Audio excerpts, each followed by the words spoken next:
بسم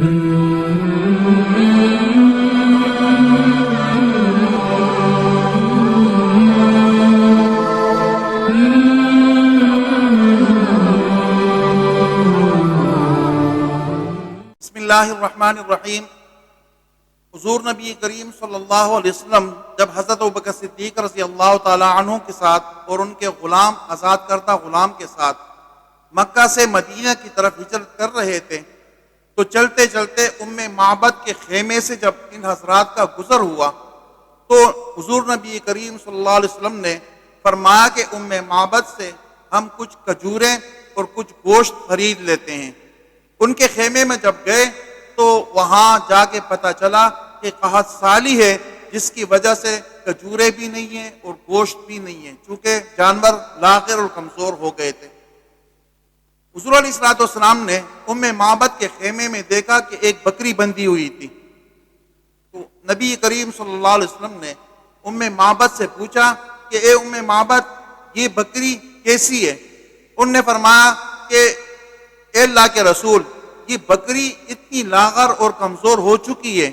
چونکہ قحط سالی ہے اور بارشیں نہیں ہو رہی اور کوئی پتے وغیرہ گھاس کھانے کی چیزیں ان کو نہیں ملتی، اس وجہ سے اتنی کمزور ہو گئی ہے کہ بکریوں کا ریوڑ جو صبح چرنے کے لیے وہ یہاں سے جاتا ہے، یہ بکری اتنی کمزور ہو چکی ہے کہ اس ریوڑ کے ساتھ چل بھی نہیں سکتی، اس لیے اس کو میں نے اس خیمے میں باندھ لیا ہے۔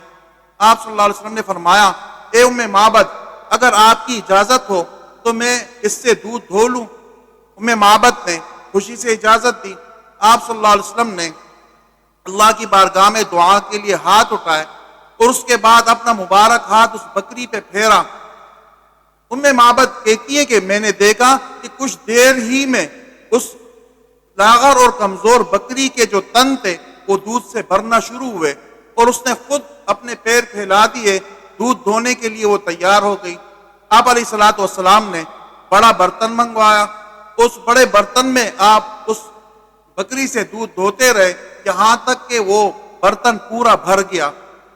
صحابی فرماتے کہ ہم نے دیکھا کہ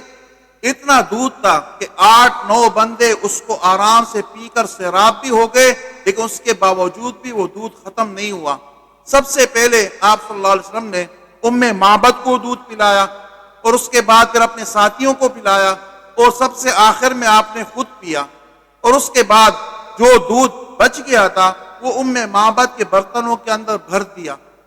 جب معبد نے آپ صلی اللہ علیہ وسلم کا یہ معجزہ دیکھا تو انہوں نے فوراً کہا کہ اللہ کے نبی، مجھے کلمہ پڑھا دیجئے۔ اس معبد نے اس وقت آپ کے اس معجزے کو دیکھ کر کلمہ پڑھا اور مسلمان ہو گئی، اور اس کے بعد آپ صلی اللہ علیہ وسلم اور حضرت ابوبکر صدیق اور ان کے آزاد کردہ غلام آگے مدینے کی طرف روانہ ہو گئے۔ اللہ تعالیٰ سے دعا ہے کہ اللہ رب العزت ہمیں آپ کی تعلیمات کے مطابق اپنی زندگیاں گزارنے کی توفیق عطا فرمائے۔ وآخر دعوانا ان الحمد للہ رب العالمین۔